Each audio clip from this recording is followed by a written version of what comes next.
Grace and peace. Grace and peace. We have C here.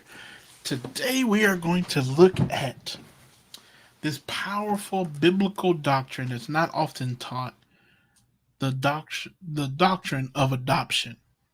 Of adoption. What is adoption? We're not going to waste no time. We're going to get in this word. What is adoption? Put it on the screen. Adoption is the act of God that places the believer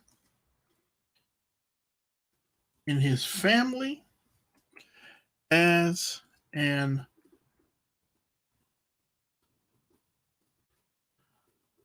adult. Adoption, and this is going to make sense. Adoption is the act of God that he places us into his family with all the rights and privileges as full grown sons and daughters, full grown children of God. Our adoption into the family of God is a benefit of the death, burial, and resurrection of Jesus Christ. Now, being born again emphasizes that we come into God's family as a babe with the need to grow and to develop. But adoption teaches the ideas of adulthood and full privileges in the family of God. Being adopted and born again occur at the same moment. Adoption and being born again occur at the same moment of saving faith, but they are two different aspects of our relationship in the family of God. So being born again is not the same as as adoption. They occur at the same time. They occur at the same time. Now, adoption was very common in the Greco-Roman life. And so this is the background to the New Testament concept.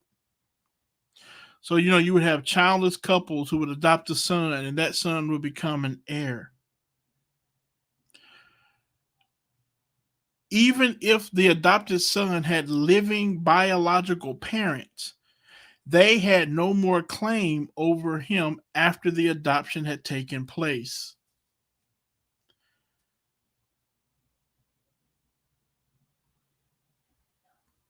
And so we're going to see this. Now, adoption is a very exclusive Pauline doctrine. Now, this occurs 5 times in Paul's letters.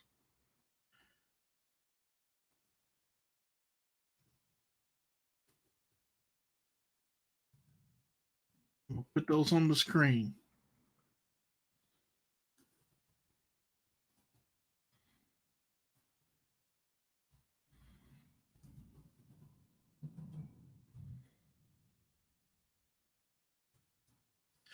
Adoption occurs, this word of adoption occurs 5 times in Paul's writings. And so we see adoption of Israel as a nation in Romans 9, but then we see the adoption of believers as individuals, which this was an act of God's this act was predestined by God, Ephesians 1:5, so that it may be said that God's predetermined plan included our destiny as adopted sons. It was made possible by the death of Christ in Galatians 4:5.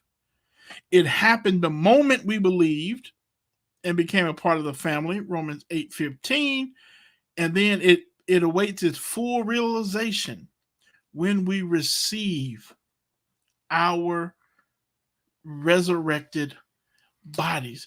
Now, this is important. The ramifications of adoption.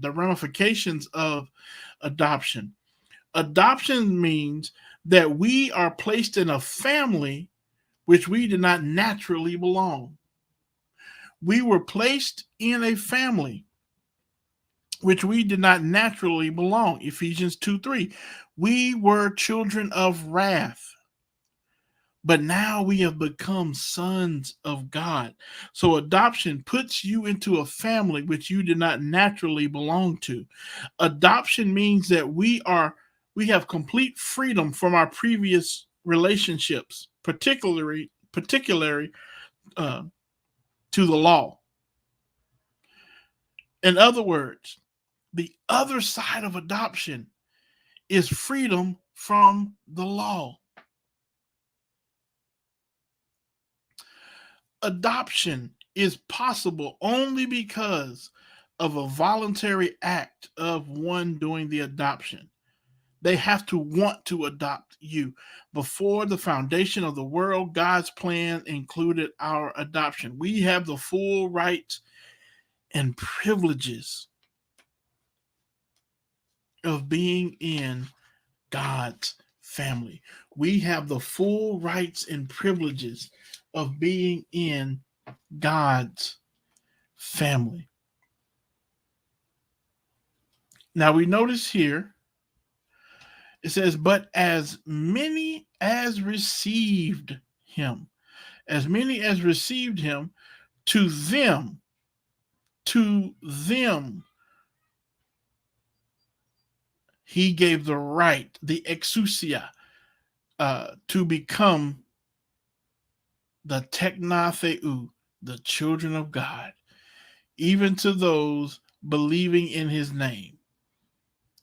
Tois pistuusin, making this it's describing the type of people, those who are believing into his name. They're believing into everything his name represents, his character. His character. Now,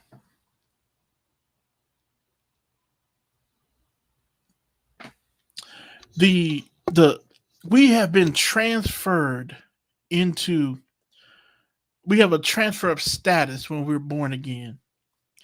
And this is called adoption. We have been transferred from hostility and alienation into acceptance. We are now accepted in the beloved. We are accepted. Now, there's some important characteristics of our adoption. Again, adoption occurs at the same time as being born again, conversion, regeneration, justification, union with Christ. All of these occur at the same moment.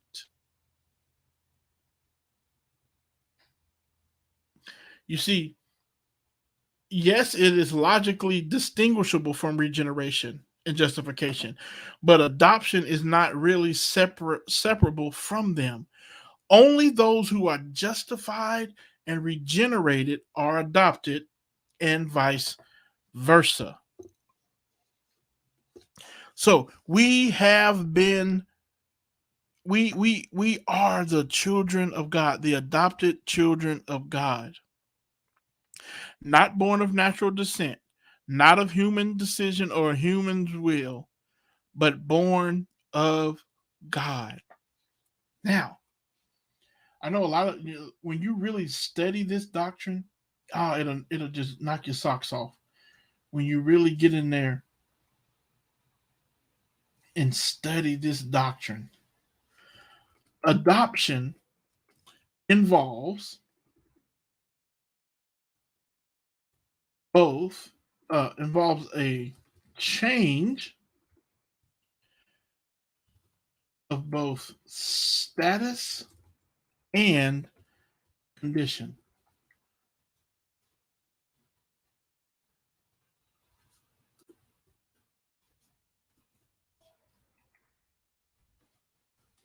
Adoption involves a change of status and condition.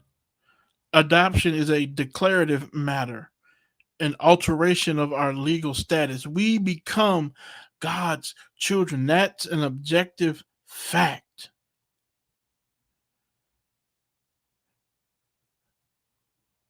We enjoy the spirit of sonship. We look forward. We look forward to this.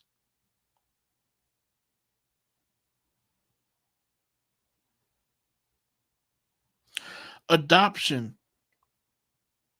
is a type of relationship with God that is very different than humans generally have with Him. So there's a distinction there.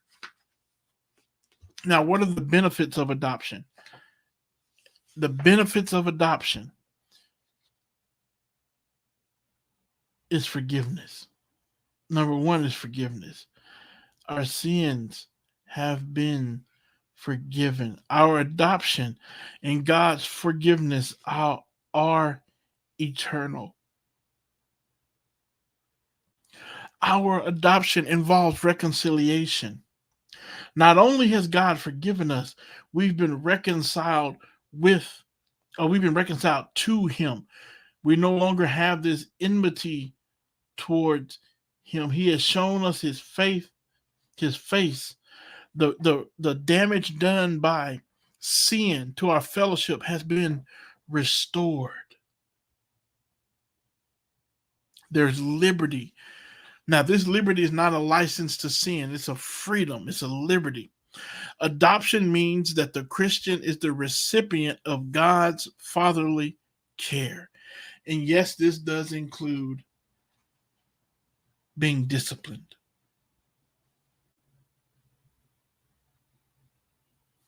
Being disciplined by Him.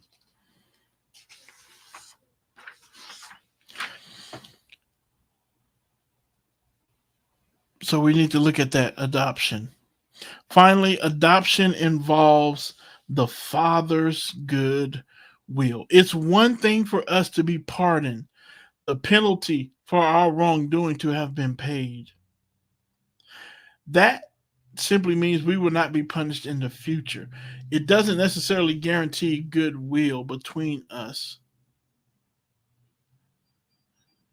Christ is ours. We are His.